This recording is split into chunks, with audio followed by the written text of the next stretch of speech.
চলো আজকের রাতে কি ডিনার বানিয়েছি সেটা তোমাদের সঙ্গে শেয়ার করি।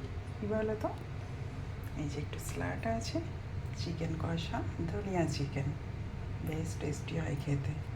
ধনে পাতার ফ্লেভার তো একটা আলাদাই স্বাদ, সেটা তো সবাই জানো। তাই আজকে রাতে মনে হলো একটু চিকেন কষা রুটি বানাই, তাই আমাদের আজকে এটাই ডিনার। একটু রুটি, একটু স্যালাড আর চিকেন কষা, এটা দিয়ে আমাদের ডিনার কমপ্লিট হবে। তোমরাও সময় মতো ডিনার করে নিও, প্রচুর গরম পড়েছে। যার যেমন খুশি সে সেরকমভাবে খেয়ে নিও, হালকা থেকো।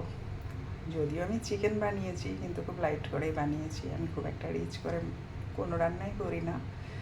চিকেন যদি ঠিকঠাকভাবে রান্না করা যায়, লাইট করে রান্না করলেও ভালো হয়। খুব যে মশলার দরকার হয় না, আর গরমের সময় একদমই মশলা বেশি দেওয়া ঠিক না, ওই জন্য হালকাভাবেই করেছি। মেয়ের আবদার একটু চিকেন কষা আর রুটি খাবে, তাহলে যত গরমই হোক বানাতে তো হবে বলো।